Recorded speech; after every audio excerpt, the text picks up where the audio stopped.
آخرت کے معاملات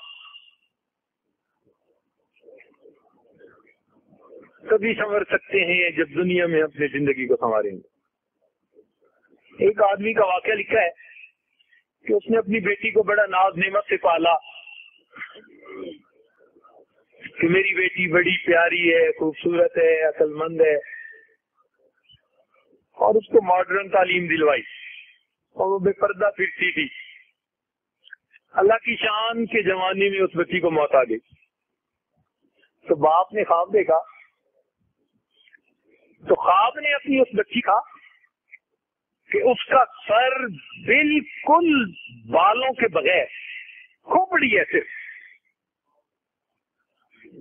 اور اس کے دونوں ہونٹ بالکل جیسے کسی نے کاٹ دیے ہوں تو سیدھا اس کے دانت نظر آ رہے ہیں، اور ہاتھ اور پاؤں زخمی ہے۔ اس حالت میں اس کو خواب میں دیکھا۔ اس نے کہا بیٹی کیا ہوا؟ کہنے لگے ابا جان جب میں یہاں آئی تو مجھے فرشتوں نے کہا تو ننگے سر پھرتی تھی، تجھے اس کی سزا ملے گی۔ چنانچہ میرے سر کو بڑا بنا دیا گیا، میرے ایک ایک بال کو بڑھ کے درخت کی طرح بنا دیا گیا، اور پھر فرشتوں نے میرے ایک ایک بال کو میرے سر میں سے اکھاڑا۔ اتنی مجھے تکلیف ہوئی کہ میں بتا نہیں سکتی۔ پھر ایک فرشتے نے کہا اچھا تیرا تو وضو بھی ٹھیک نہیں ہوتا تھا، یہ تو کیا چیز اپنے ہونٹوں پہ لگائی ہوئی تھی؟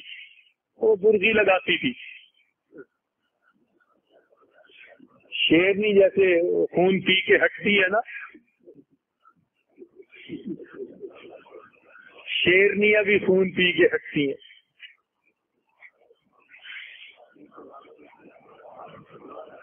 تو انہوں نے وہ جو اوپر لپسٹک تھی اس کو اتارنے کے لیے جب اوپر کے میرے ہونٹ کو کھینچا تو میرے دانتوں تک پورا گوشت اس کے ساتھ کھینچ گیا، پھر نیچے کا کھینچا، پھر وہ کہنے لگے ہاں تیرا غسل نہیں ہوتا تھا کہ تیرے ناخنوں پر بھی کچھ لگا ہوا تھا۔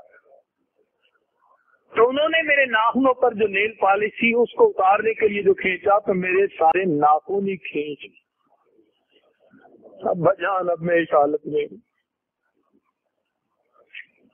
آج اگر اپنی بچیوں کو ہم دین اسلام کی تعلیم نہیں دیں گے تو کل ان بیچاریوں کے ساتھ پتہ نہیں آخرت میں کیا معاملہ ہوگا۔